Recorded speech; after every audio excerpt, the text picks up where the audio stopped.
We are going to switch over to teaching and assessing spelling, and let's get started. So to begin, let's try to think about why teaching spelling is even important, right? We have spell check, we have autocorrect. So why even teach spelling? So pause the video and answer that question for yourself. And when you're ready, click continue. So hopefully at this point you had a chance to decide for yourself why spelling is important. Here are some additional things to think about.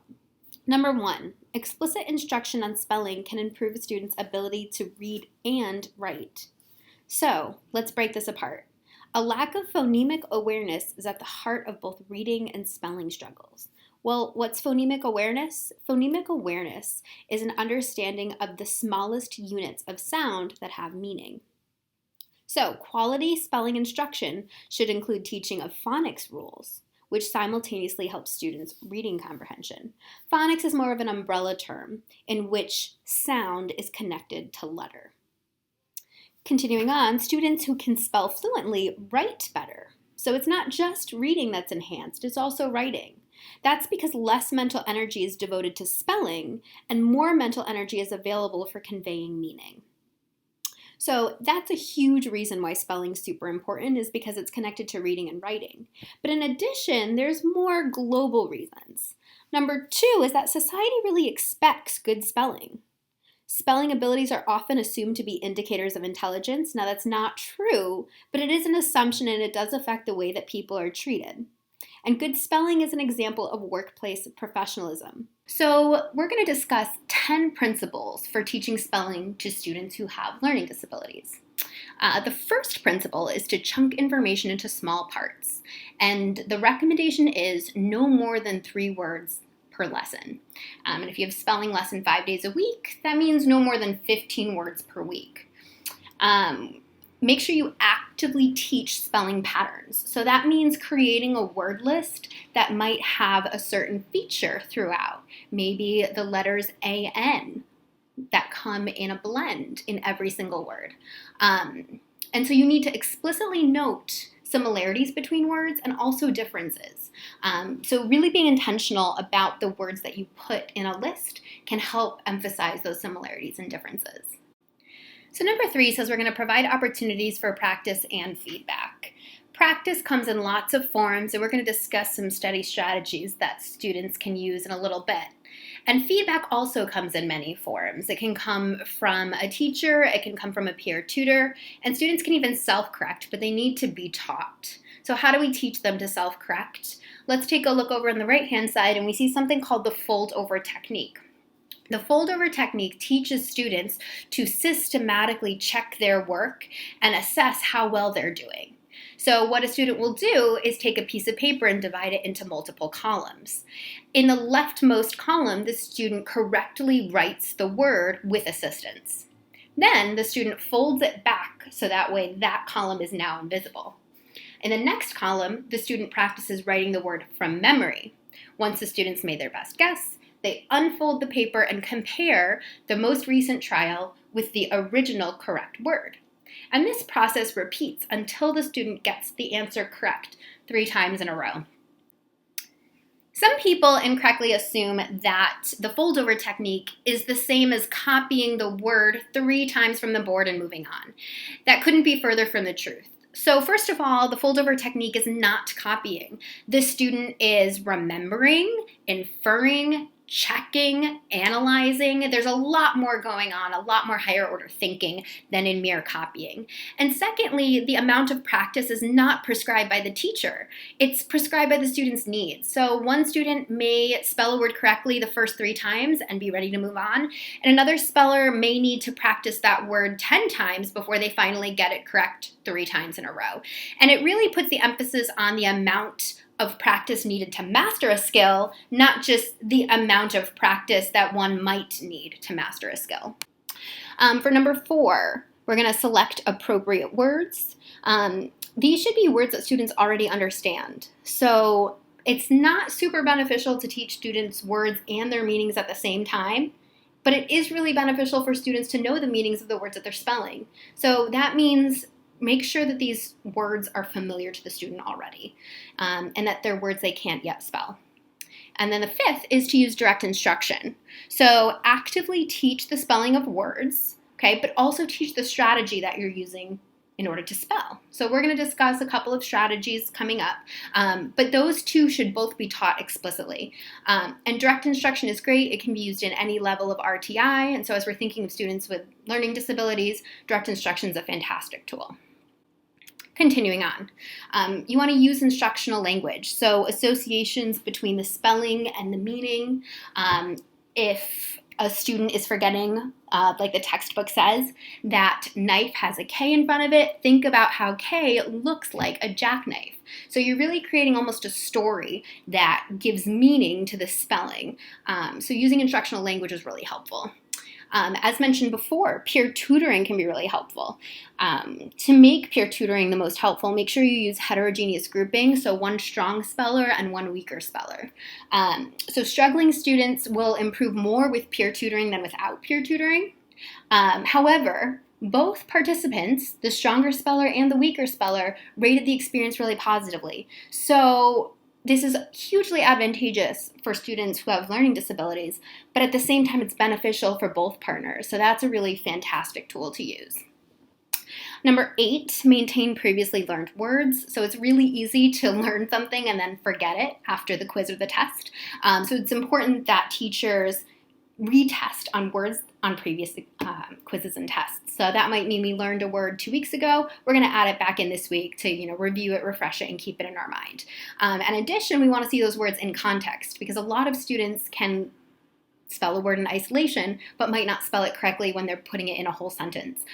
So as we revisit these words, it's often best to level up a little bit, ask them to write a sentence and use that word in it. And that may be a little bit more challenging and help them build that long-term memory. Number 9, make sure you motivate students. So games are a great way to do that. And last but not least, number 10, it's pretty conventional, but utilize some dictionary training. So that might be alphabetizing, looking up definitions. Again, you want to avoid having too many words that students haven't already seen before and aren't confident with definitions. However, it can be a really good tool to reinforce definitions that may be somewhat familiar but not quite mastered yet. So there's a bunch of approaches for teaching and assessing spelling. You can see that there's 9 here, and they all come from Chapter 9 in the textbook. So I absolutely encourage you to visit it and take a look at all these different examples. But in the interest of time, we're going to focus on 3 of them. They're the 3 with the asterisks. And we're going to take a look at what those approaches entail. First, we're going to look at test, study, test. So test, study, test says we're going to pre-test on a list of words, give students a week to study, and then we're going to take a post-test. And that's a general structure. In fact, that's what I had when I was growing up. You may have learned spelling in a similar way. So multiple studies have shown this to be more effective than simply study and take a test. So really that pre-test is doing something to students to help them perform better and learn these words faster and with greater success. So that must mean the pretest is doing something. Well, it emphasizes self-correction of errors, and that's a really important skill for good spellers. So with that said, the pretest is kind of prompting students to look for their errors and then build strategies to avoid them and correct them. Now you may ask yourself, that's great, we've talked a lot about the pretest, we've talked a lot about the post-test, what does that mean for studying?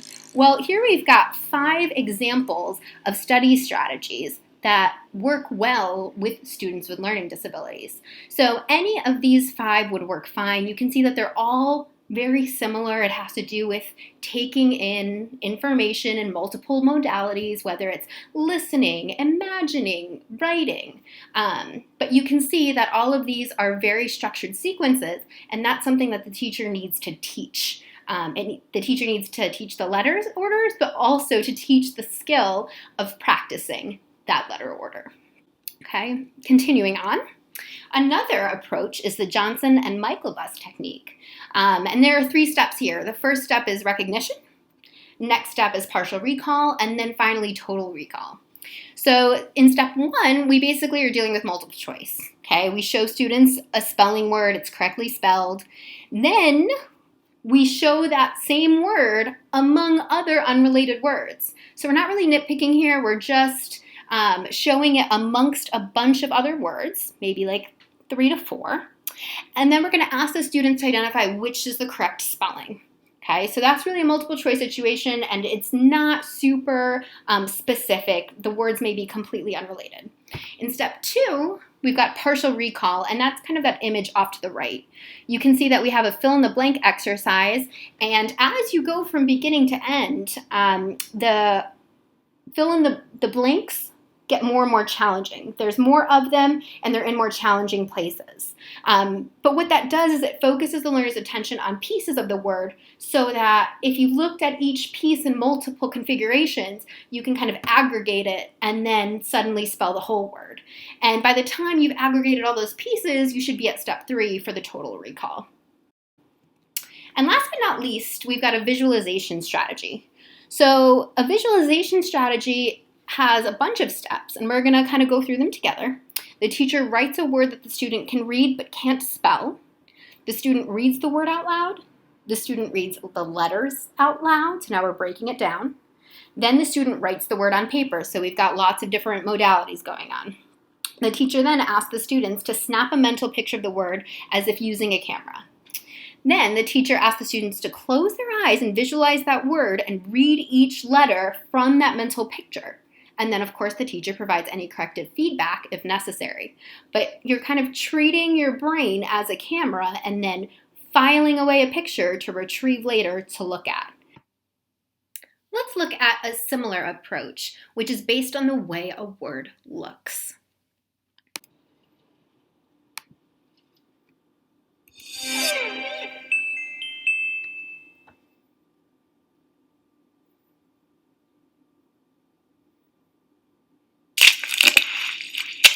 Make pictures out of words.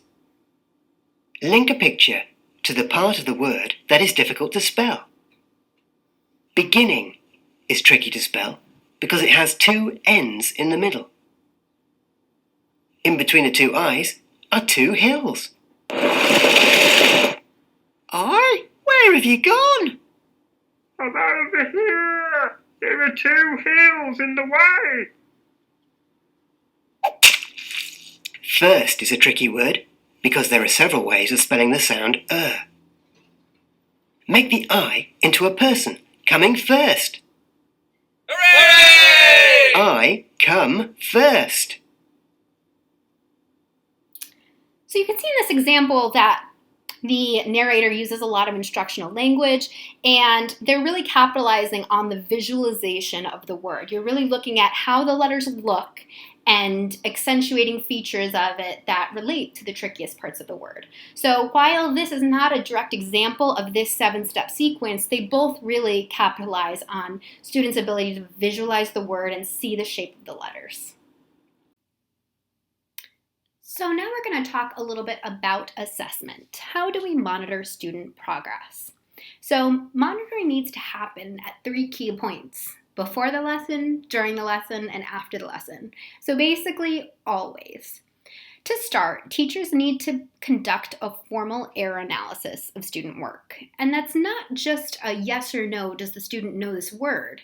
The teacher needs to ask, what kinds of errors is the student making? Is the student making careless errors that maybe a quick revision, quick look back would help identify?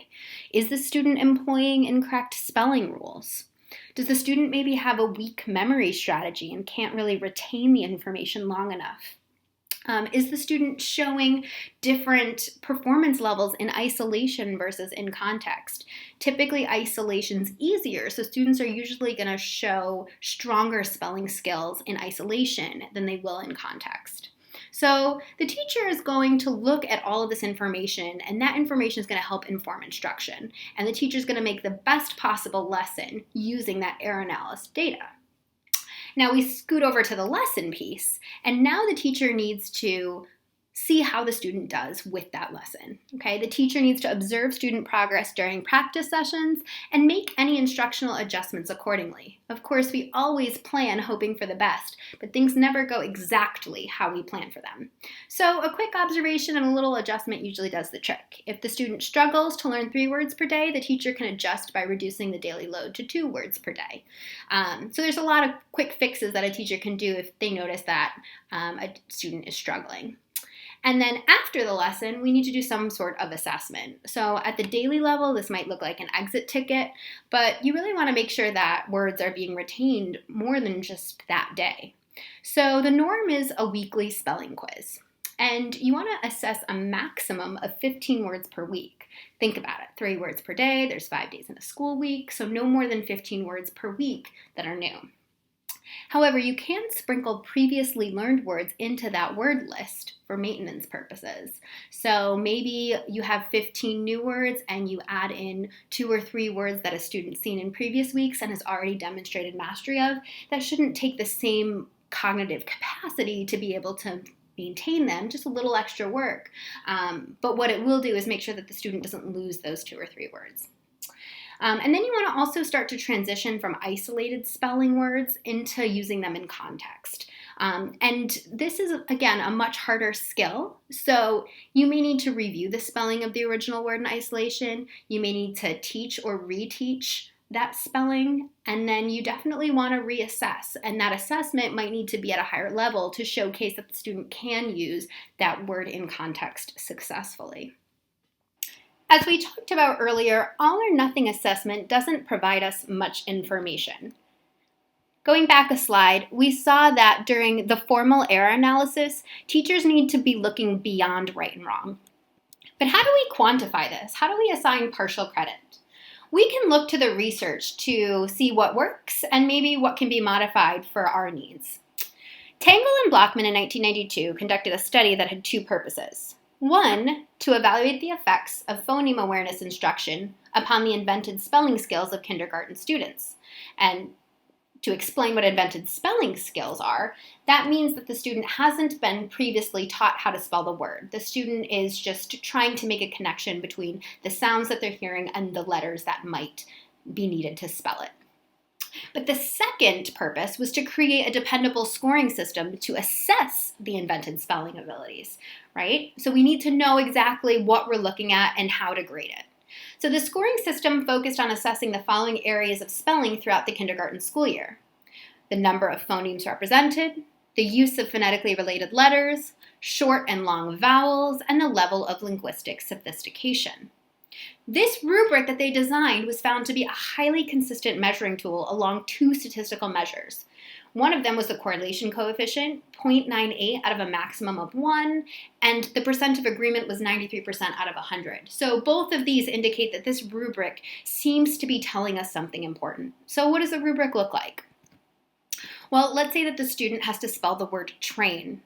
The student could produce a wealth of responses, some of which are closer than others, and we're going to assign more points to the spellings that are closest to the original.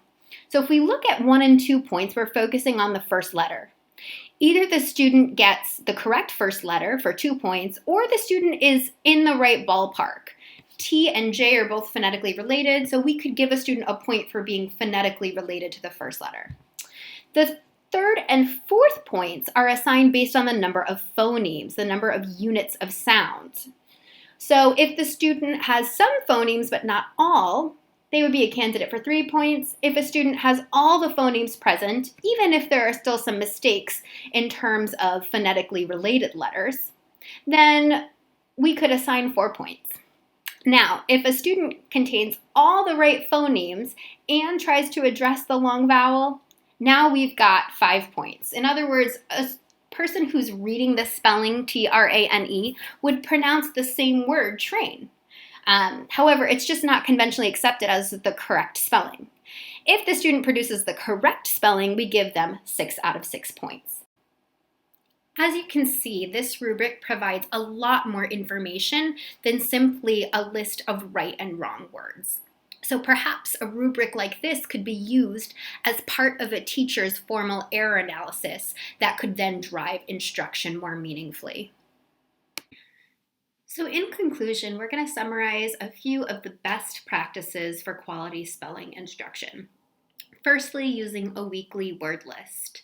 This means that on Monday, students receive a printed list of all the words that they're going to be learning throughout the week. Then on Friday, they'll be tested on those words. Having that list in advance has been shown to be very helpful for students in their review and repetition throughout the week. And it serves as a focal point to make sure students know what they're responsible for. Number 2, error imitation and modeling. Students need to actively identify previous errors and correct them.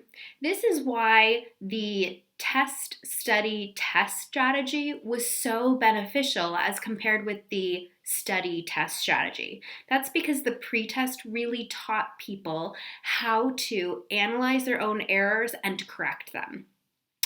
Number 3, 3 words per day seems to be the magic number. No more than 3 words should be taught to students with learning disabilities, and if 3 words is too many, you can reduce it to 2. The most important thing is that the student is not overwhelmed. So that might mean taking a weekly word list, number 1, of 15 words and chunking 3 words per day, so that way the student is focusing in on 3 and developing that mastery before new words are introduced into the pile. Number 4 is modality. How are students using those strategies? Are they typing the letters? Are they writing the letters? Well, previously thought was that writing would be more beneficial than typing, but research is showing that that's not necessarily the truth. What's more likely to be impacting spelling performance is the student's amount of practice, not the way in which they practice. So the best thing we can do is to let the student practice in the way that they want to, because increasing motivation is probably going to increase their practice time, which will increase their performance. So really let the student choose whether they prefer handwriting or typing. Number 5, use of technology or computer-assisted instruction. These are programs that are designed to help teach students spelling in creative ways, and they're often interactive that allow the student to participate and receive immediate feedback. So this is often a great corollary to in-class instruction. And last but not least, as we talked about earlier, peer tutoring is a fantastic way for students to receive immediate feedback and also to develop strong relationships with other students in the class. What's really beneficial about peer tutoring is that there's only one teacher and many students, so the teacher can't be providing individualized feedback to every single student at every single moment. It's just not realistic. But with a peer tutoring model, the kids who need the most immediate feedback are going to be receiving that in a much more immediate and personalized way. So in using these 6 best practices, you can ensure that your students will be set up for success. Thanks for listening. Hope you enjoyed.